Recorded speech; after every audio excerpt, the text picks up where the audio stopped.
Anyway, sekarang aku mau bahas tentang blog Nagatira, sebuah blog misterius yang membahas banyak hal aneh. Blog ini muncul di series Tira sejak episode 1. Ben suka banget baca blog ini karena di situ ada informasi tentang ritual Nagatira dan informasinya juga cukup lengkap. Blog ini menulis tentang syarat-syarat yang harus dilakukan untuk mengadakan ritual, sekaligus syarat-syarat yang harus dilakukan untuk menggagalkan ritual. Di sini juga tertulis tentang cincin godam, lontar mantra Nagatira, batu kristal yang mengurung para naga, sampai ke gambar tato kutukan, dan batas 40 hari yang diterima. Kurang lengkap, blog ini juga mencatat tentang kisah seorang pejabat korup yang bernama Langit yang mengumpulkan 8 orang rekannya lalu mengadakan ritual untuk membebaskan Nagatira. Itu jelas kisahnya angkasa sama 8 orang rekannya.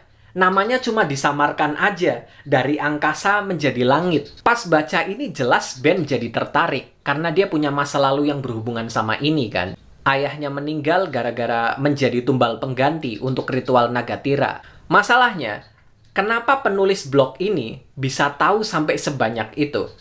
Kenapa hayo? Apa tebakan kalian? Tebakan paling logisnya ya cuma satu. Penulis blog ini adalah salah satu dari 9 orang itu. Tapi buat apa dia membeberkan rahasia mereka ke publik lewat blog ini? Seakan-akan kayak dia pengen ada orang lain yang tahu, biar hal ini bisa dihentikan. Setelah selesai nonton series Tira, kita jadi tahu kalau 9 orang ini, meski awalnya terlihat akur mengadakan ritual bersama-sama, tapi sebenarnya mereka terpecah belah, sampai di titik mau saling bunuh. Jadi masuk akal kalau tiba-tiba ada di antara mereka yang ketakutan dan ingin berkhianat. Ya nggak sih? Jadi teoriku, pemilik blog itu adalah salah satu dari mereka yang berkhianat. Tapi siapa kira-kira? Kemungkinan besar ya, dia adalah orang yang belum kita kenal. Orang yang belum dibahas di series Tira. Di antara 9 orang ini, kita sudah mengenal Angkasa, Deo, Inglan, Rahadi, dan ibunya Widya. Lalu di akhir series Tira, kita juga ketemu sama Menteng dan Alamsyah. Kalau dari gerak-geriknya sih kayaknya juga bukan mereka yang menulis blog ini. Mereka nggak kelihatan kayak orang yang mau berkhianat dari 9 naga. Yang berarti tinggal sisa 2 orang, yaitu pemilik naga jingga dan naga merah muda. Kalau menurutku, orang di balik blog ini adalah pemilik naga jingga. Kenapa? Karena dari perspektif penulisan cerita, di antara 9 orang itu cuma dia yang belum dapat peran di series Tira. Angkasa, Deo, Inglan, Rahadi, dan ibunya Widya, mereka sudah memiliki peran di series Tira. Lalu Menteng dan Alamsyah bakal jadi musuh Tira selanjutnya, karena mereka mengincar Krishna. Dan pemilik naga merah muda adalah sang penjaga yang ditugaskan menyimpan lontar mantra dan cincin godam. Semuanya udah dapat bagian. Tinggal pemilik naga jingga yang belum memiliki peran. Jadi sebenarnya ini bukan teori, tapi dari perspektif penulisan cerita, otomatis ada peran yang disiapkan untuk pemilik naga jingga. Dan untuk saat ini yang paling kelihatan ya sebagai pemilik blog Nagatira. Dengan itu semua kepingan puzzle-nya jadi tersusun rapi. Dan kalian tahu nggak sih, blog ini yang dibaca sama Ben ini ternyata beneran ada. Blog ini beneran dibuat. Kemungkinan sih itu salah satu properti yang disiapkan untuk series Tira ya. Mungkin, aku nggak tahu, aku cuma nebak doang.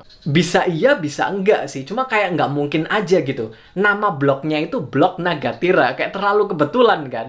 Anyway, pokoknya di blog itu ada cerita tentang seorang wanita bernama Dina. Ditulis di situ kalau Dina terlibat dengan dunia hitam. Tapi lalu dia ketakutan dan akhirnya menjauh untuk bersembunyi dari 8 orang rekannya. Di situ sih ditulis kalau itu cuma cerita fiktif, cuma cerita karangan aja. Tapi terlalu spesifik nggak sih? Itu kayak curahan hati dari salah satu 9 orang itu. Dia kayak lagi nyeritain pengalamannya sendiri. Kita asumsikan kalau Dina ini memang salah satu dari 9 pemilik kekuatan naga itu. Dina ini nama perempuan. Sementara di antara 9 orang itu, cuma ada 3 orang perempuan. Yang pertama adalah Inglan, yang kedua adalah ibunya Widya, dan yang terakhir adalah pemilik naga jingga, yang tidak disebutkan namanya. Pas banget, bisa jadi dia itu adalah Dina. Lalu kira-kira dia ada di mana? Ingat nggak? Ben ini ditelepon sama seorang wanita yang mengaku bernama Nara. Dia ngaku sebagai cucu dari pembuat blog itu. Katanya sih yang bikin blog itu kakeknya dan udah meninggal. Nara bilang kalau isi blog itu cuma cerita fantasi yang dikarang sama kakeknya. Dia sendiri sih nggak percaya sama gitu-gituan. Tapi lalu dia ngirim semua berkas-berkas penting, dari mulai catatan soal cincin godam, makhluk hitam yang memangsa tumbal, sampai syarat-syarat yang harus diikuti untuk menggagalkan ritual Nagatira. Komplit banget. Bisa jadi dia bohong loh. Menurutku, orang yang menulis blog itu adalah Dina. Atau setidaknya orang yang dekat sama Dina. Bisa jadi Dina memang sudah meninggal. Dan Nara ini adalah keturunannya. Bisa anaknya atau cucunya. Tapi menurutku Nara bohong. Soal dia bilang nggak percaya sama urusan gitu-gituan. Informasi yang dia berikan ke Ben itu terlalu komplit.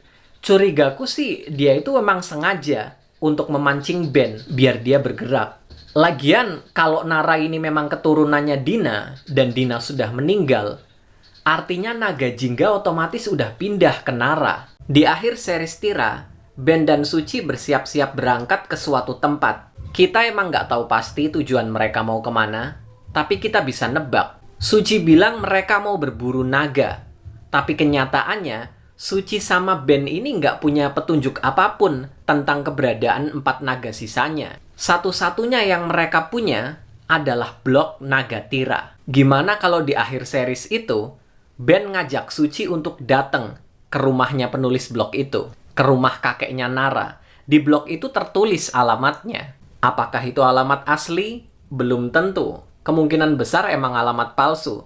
Tapi setidaknya, mungkin Ben dan Suci bisa dapat petunjuk kalau datang ke sana. Soal blog itu sendiri juga sebenarnya menarik ya.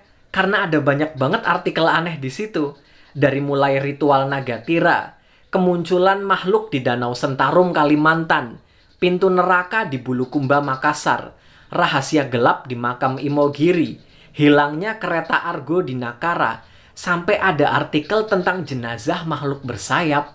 Ada banyak hal aneh yang diteliti sama penulis blog itu. Dan jujur ya, terserah kalian mau ngatain aku halu atau gimana. Tapi penelitian kejadian-kejadian aneh ini bikin aku mikir ke Mustika Sang Kolektor. Soalnya vibes-nya dia itu kayak berkelana, meneliti dan mengumpulkan informasi tentang benda-benda pusaka. Gimana kalau blog ini yang akan mengantar kita ke Mustika Sang Kolektor nantinya?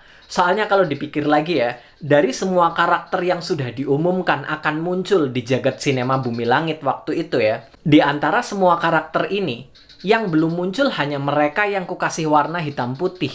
Dan sisa installmentnya kayaknya cuma tinggal Godam dan Tira doang. Mau nunggu apa lagi? Masa muncul di Si Buta dari Gua Hantu atau Mandala Golok Setan? Kan nggak mungkin ya. Itu era Jawara. Jadi satu-satunya kesempatan dia muncul ya di film Godam dan Tira. Pasti akan ada jalan di mana ceritanya itu nyambung ke dia nantinya.